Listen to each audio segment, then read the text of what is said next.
sampai nggak kuat kan, saya minum air kencing.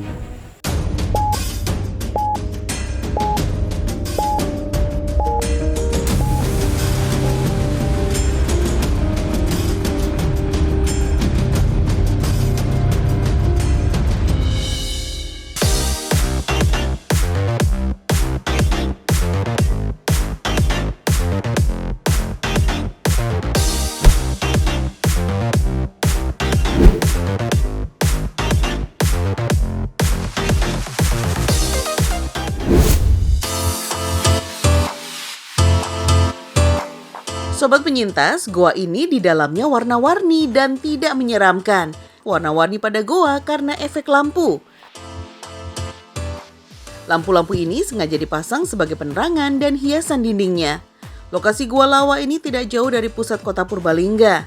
Untuk masuk ke kawasan goa, sobat harus membayar Rp15.000 di weekdays atau Rp20.000 untuk weekend.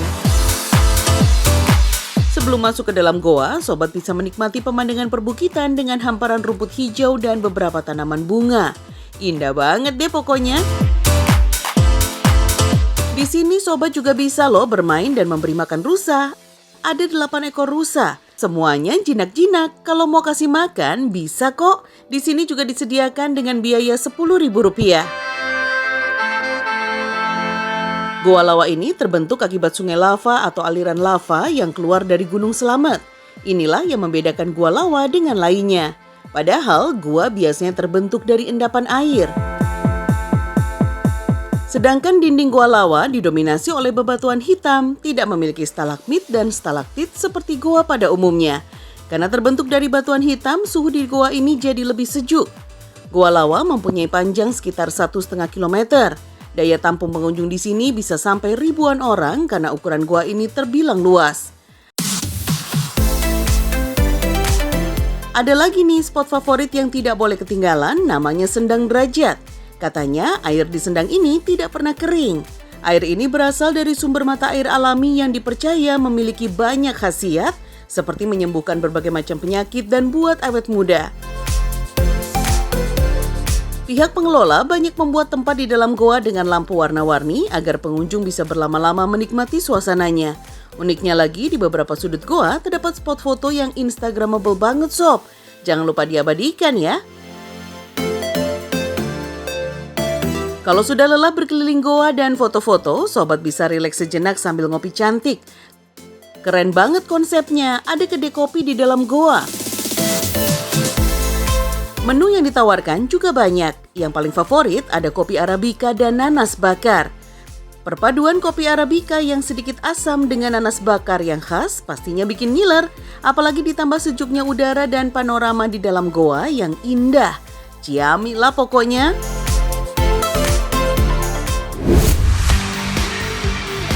Sobat, ada lagi nih wisata Danau Kaolin di daerah Bangka. Terletak di Bangka Tengah, danau cantik ini adalah bekas tambang timah dan kaolin. Cekungan yang terbentuk dari hasil galian lambat laun terisi air dan terbentuklah danau ini. Danau ini berwarna biru toska yang sangat cantik. Warna ini ditimbulkan oleh sisa mineral dari pertambangan timah dan kaolin. Bahkan ada satu danau lagi di lokasi ini yang airnya berwarna hijau lumut. Kedua danau ini terpisah oleh jalur setapak. Banyak pengunjung yang mengabadikan danau ini dengan selfie dan foto bersama keluarga. Sobat penyintas, Danau Kaolin dan Timah ini merupakan hasil eksploitasi alam yang ditinggalkan para penambang.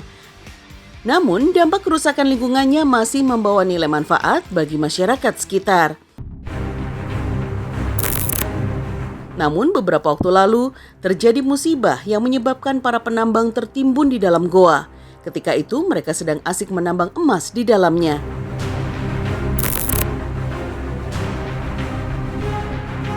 Sobat penyintas, di balik keindahan tambang yang mempesona ini terdapat cerita memilukan bagi para pekerjanya. Ketika sedang menambang emas, goa yang mereka gali tiba-tiba longsor hingga menyebabkan beberapa orang penambang tidak terselamatkan. Seperti yang dialami oleh Dede, penambang berusia 26 tahun pada tahun 2019 silam. Ketika itu, pria asal Bogor ini bekerja di sebuah pertambangan emas dan mengalami sebuah insiden yang hampir merenggut nyawanya. Ia tertimbun longsor saat berada di dalam galian bersama satu orang temannya. Semalaman hujan deras, pas dari paginya itu kan nggak hujan, panas. Saya kerja ke dalam. Pas siangnya jam 1, jam 12 saya keluar, bikin kopi, jam 1 saya masuk lagi. Nah disitulah terjadi longsor. Dede yang saat itu sedang berada di dalam galian tambang tidak mengira tiba-tiba longsor menutup akses keluarnya. Curah hujan yang mengguyur terus-menerus di lokasi tambang emasnya menjadi pemicu terjadinya longsor. Ya kejadiannya waktu di dalam itu suaranya sangat keras, sangat kayak petir. Waktu di dalam itu. Dede terjebak di kedalaman 15 meter dengan peralatan dan perbekalan yang sangat minim. Tidak ada ruang yang cukup untuk dapat keluar dan menyelamatkan diri. Bahkan ia tidak dapat menggerakkan tubuh dengan leluasa karena lubang yang sangat sempit. Ya yang waktu itu mungkin seadanya badan aja. Iya. Soalnya kan ketimpa lubangnya itu sama batu besar. Jadi dalamnya itu rusak. Cuman buat badan aja seadanya.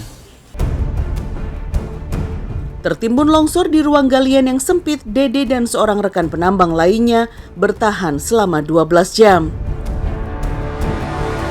Ya mungkin bertahan dengan alat seadanya, oksigen cuman dari badan sendiri, nggak ada oksigen lagi kan.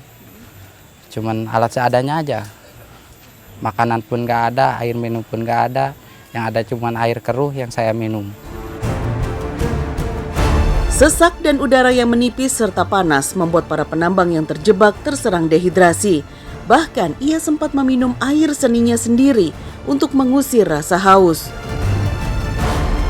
Sampai nggak kuat kan, saya minum air kencing.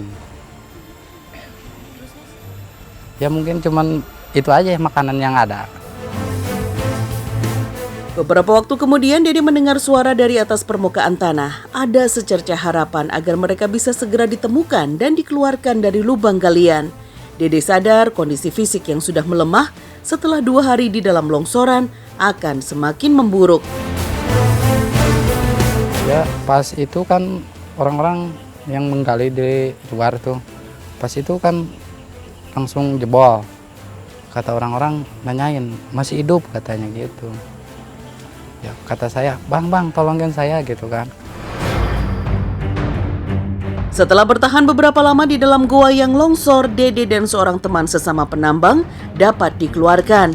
Mereka segera dilarikan ke klinik untuk mendapatkan perawatan.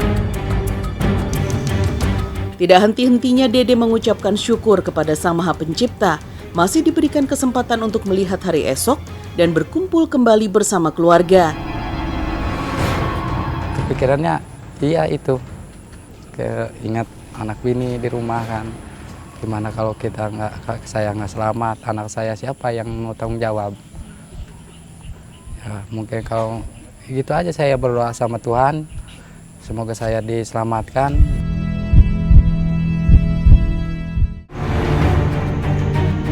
Saat kejadian longsor, tidak hanya Dede yang merasakan saat-saat mencekam ketika tertimbun di dalam galian tambang. Dika merupakan salah satu penambang yang juga ikut terjebak bersama Dede saat itu. Ya awalnya sih ada suara getar-getaran, terus saya diam aja. Lama kelamaan kayak suara besar, langsung di dalam runtuh. Saya langsung mau keluar udah ketutup. Dika saat itu berada paling dalam di lubang galian tambang. Kondisi tubuhnya tidak kuat menghadapi material longsoran saat itu. Kurangnya oksigen dan mengalami hipotermia membuatnya pingsan hingga berkali-kali. Saya mau bertahan sampai 12 jam, udah dari situ saya nggak sadarkan diri. Udah sadar udah ada di rumah sakit aja. Sudah 2 hari Dika berada di dalam tanah. Perbekalan makanan dan minuman yang minim segera habis dalam beberapa waktu saja. Hingga Dika harus menahan rasa lapar dan haus di kedalaman 15 meter. Saya di bawah, terus Mas Dede di atas. Gak bisa gerak, cuman badan aja, pas badan. Posisi yang terhimpit oleh tanah di dalam lubang membuatnya tidak bisa berbuat banyak. Ia tidak bisa mengetahui kondisi di luar saat malam atau siang hari. Nggak ada makanan. Itu doang yang bisa bertahan. Menahan ya napas sesak, terus haus. Setelah menunggu bantuan yang datang selama beberapa hari, akhirnya Dika dapat ditemukan dan diselamatkan dari longsoran galian tambang. Ia bersyukur tidak mengalami luka yang parah. Ya, saya bersyukur mungkin mesti diberikan hidup bagi Sama Yang Kuasa.